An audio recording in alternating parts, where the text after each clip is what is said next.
कि दीप प्रज्वलन के बाद पुष्पार्पण का सत्र आरंभ होने जा रहा है।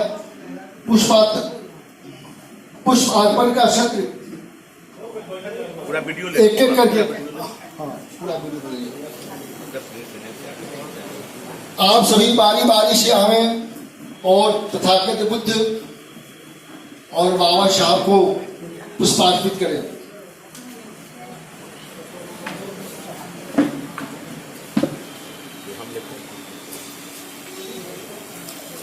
पुष्पार्पण का सत्र चल रहा है। आप बारी बारी से हमें तथागत बुद्ध और बाबा साहब के श्री चरणों में अपने अपने पुष्प अर्पित करें।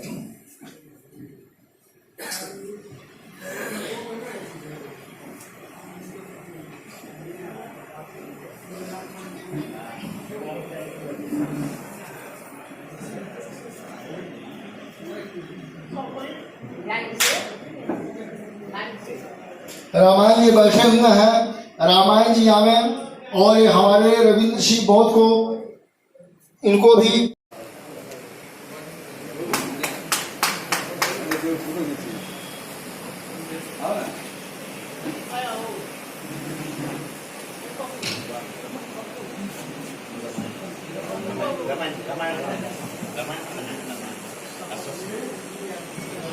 शशि जी और रामायण जी आवे एक दूसरे के गले में पट्टिका अर्पित करें।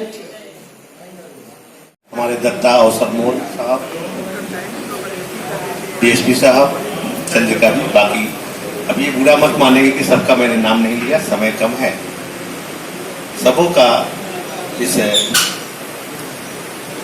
सभा में धन्यवाद है, साधुवाद है। एक विचारणीय प्रश्न है हमारे सामने में। बाबा साहब के बारे में सभी जानते हैं, आजादी के बाद से लेकर के आज तक हम सभी बाबा साहब के बारे में चर्चा करते आए हैं और बाबा साहब के बारे में सभी जानते हैं। इसलिए मैं आने वाले जो वक्ता हैं उनसे ये निवेदन करता हूं कि बाबा साहब की जीवनी पर चर्चा करने की जरूरत नहीं है। बाबा साहब की जीवनी के बारे में सभी जानते हैं। चर्चा उस पर करने की जरूरत है कि बाबा साहब द्वारा लिखा हुआ संविधान खतरे में है और वो यदि 2024 में खतरा में पड़ता है तो हम सभी खतरा में पड़ जाएंगे। इसलिए कोई भी आदमी, कोई भी वक्ता बाबा साहब पर चर्चा नहीं करेंगे, बाबा साहब के बनाए हुए संविधान पर चर्चा करें। और आने वाला जो कहर है वो 2024 जो आ रहा है हमारे बीच में, लोकसभा चुनाव, सीधा बोले ना, फाड़ के बोले कि हमारी चर्चा 2024 के ऊपर होनी चाहिए इस मीटिंग में, कि 2024 में कैसे हम अपनी एकता और अखंडता को बढ़ाते हुए आगे बढ़ें और चुनाव में किसी को हराने और खुद को जिताने का काम करें, इस पर बहस होनी चाहिए। ये मैं निवेदन करता हूं कि कोई भी वक्ता आए, बाबा साहब के जीवनी के ऊपर चर्चा मत करें, क्योंकि बहुत हो चुका बाबा साहब के जीवनी के ऊपर। बाबा साहब के द्वारा जिस तरह से संविधान खतरे में है, आपका वंश भी खतरा में आने वाला है। और यदि हम लोगों ने 2024 के पहले सतर्कता नहीं दिखाई, अपने आप को तन, मन और धन, और 24 में 1 साल बाकी है, आप अपने आप को कुर्बान कर दें कि अब से हम 1 साल के लिए अपनी सारी कमाई बाबा साहब के संविधान को रक्षा करने में लगा देंगे, तब जाकर के ये रक्षा करेंगे आप और आगे बढ़ेंगे। नहीं तो आने वाला वंश आपको गाली देगा कि कैसा हमारा वंशज था, कैसा हमारा पूर्वज था, कि एक गुलामी से निपटाया लोगों ने, एक गुलामी की लड़ाई लड़ी और दूसरे फिर से गुलाम बनाने का काम हमारे पूर्वजों ने किया और हम लोगों ने किया, जिसका हमारे आने वाला वंशज गाली देगा।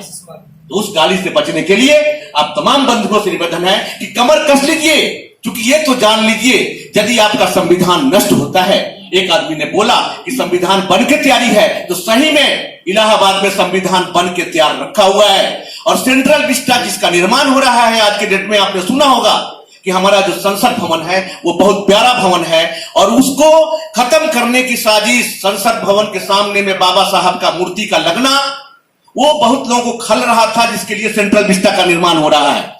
सेंट्रल विस्टा का निर्माण होगा, जिस दिन उसका उद्घाटन होगा उस दिन 5 लाख नंगा साधु संत उस मनुस्मृति संविधान को ले जा करके और पैदल चल के जिस दिन उद्घाटन होगा सेंट्रल विस्टा नया जो संसद भवन है उसमें रखने का काम करेगा। और उस दिन से संविधान, आपका संविधान, बाबा साहब का संविधान खत्म होता है और मनुस्मृति का संविधान लागू होगा। यही सब बातें हैं। तो ये सबों के बीच में बताने की जरूरत है कि हमारा संविधान खतरा में होगा, हम भी खतरे में होंगे, हम सभी गुलाम हो जाएंगे। हम सभी जिस तरह से आदि अनादि काल से जीते आ रहे हैं, जिस तरह से अत्याचार किसी का होता रहा है, उससे ज्यादा अत्याचार होगा।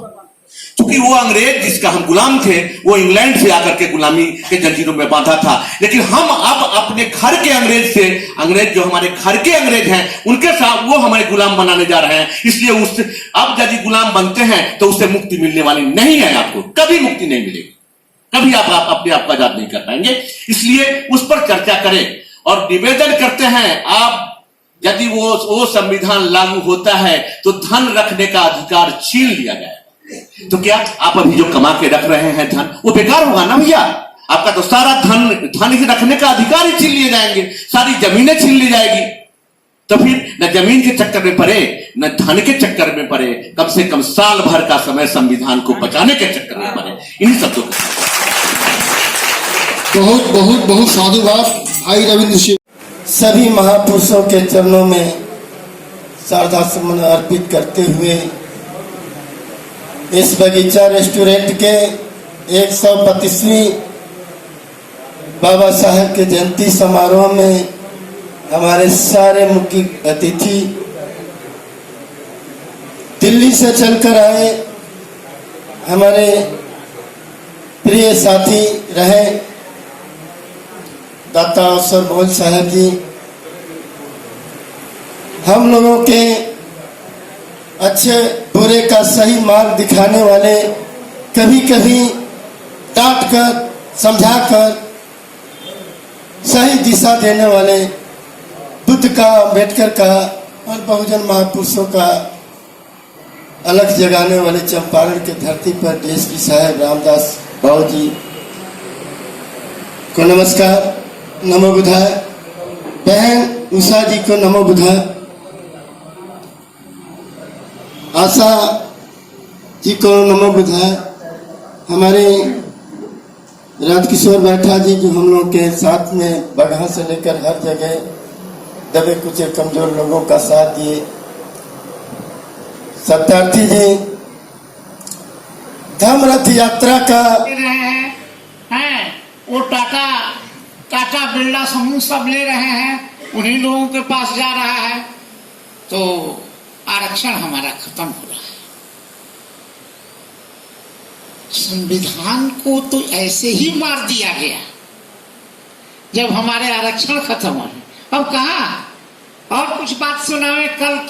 कल के अखबार की बात है कि जैसे पहले 100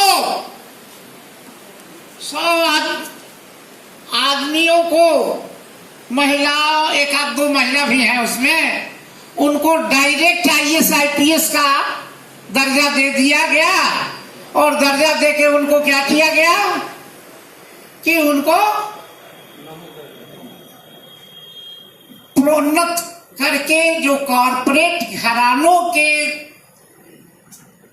अफसर थे उनको सीधे कहाँ ले आया गया? प्रशासनिक विभाग में ले आके और सबको क्या बना दिया गया? सेक्रेटरी, डिप्टी सेक्रेटरी बना दिया गया सभी मंत्रिमंडल में। क्योंकि मंत्रिमंडल किसका है? मंत्रिमंडल RSS का है। अभी परसों फिर करीब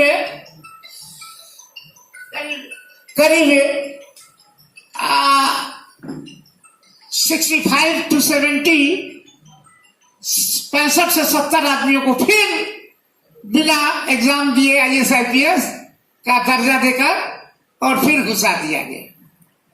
आप जानिए, पहले सबसे पहले जैसे ही RSS आया तो पहले सबसे पहला काम किया कहा कि फौज के बड़े अफसरों को हटा के और अपना RSS से जो संबंधित अफसर थे उनको बड़ा अफसर बना दिया।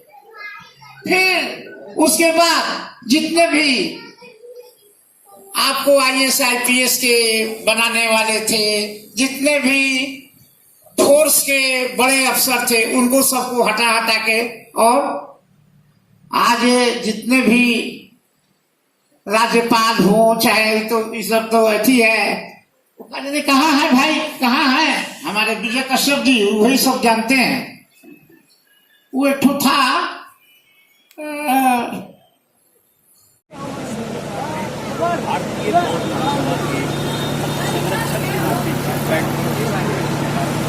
भारतीय नाते आज सारी दुनिया को चंपारण का ये संदेश देना चाहता हूँ।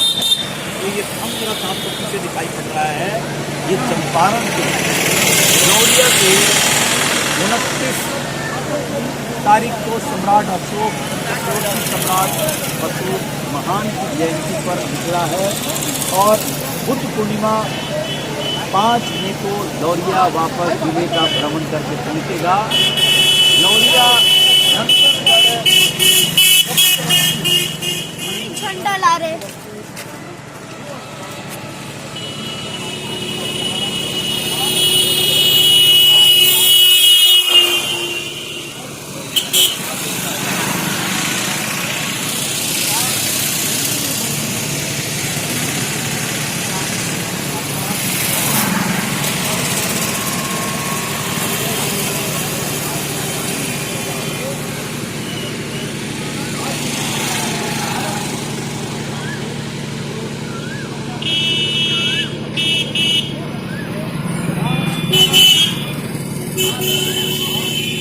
क्या है?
ज्ञान परिनिर्वाण और उनको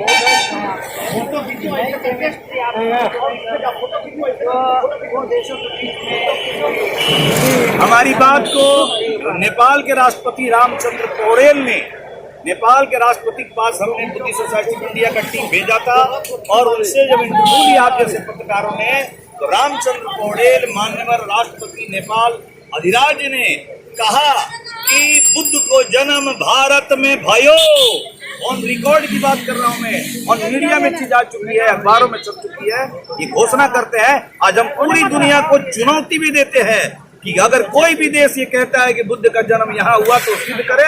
हमने तो सिद्ध कर दिया, रिसर्च पेपर हमारा छप गया है, पूरी दुनिया के लेवल पर हम इसको सिद्ध करें। हाथी घोड़ा ना चाहे खेल खिलौना, ना चाहे हाथी घोड़ा ना चाहे खेल खिलौना। किया हो मोरो साहेब जी, किया हो मोरो साहेब जी, किया हो मोरो साहेब जी, किया हो मोरो साहेब जी। शिक्षा के गेटरिया उनका के चाहिनो जी, किया हो मोरो साहेब जी, किया हो मोरो साहेब जी। शिक्षा के गेटरिया उनका के चाहिनो। बचपन में माई साथ छोड़ली, पापा के सहारा हो पौले। बचपन में माई साथ छोड़ली, पापा के सहारा हो पौले। बचपन में माई साथ छोड़ली, पापा के सहारा हो पवले। किया हो मोरो साहेब जी, किया हो मोरो साहेब जी, पापा जी से शिक्षा के विनती कैलनु हो जी। किया हो मोरो साहेब जी, किया हो मोरो साहेब जी, पापा जी से शिक्षा के विनती कैलनु हो जी। होते सवेरे,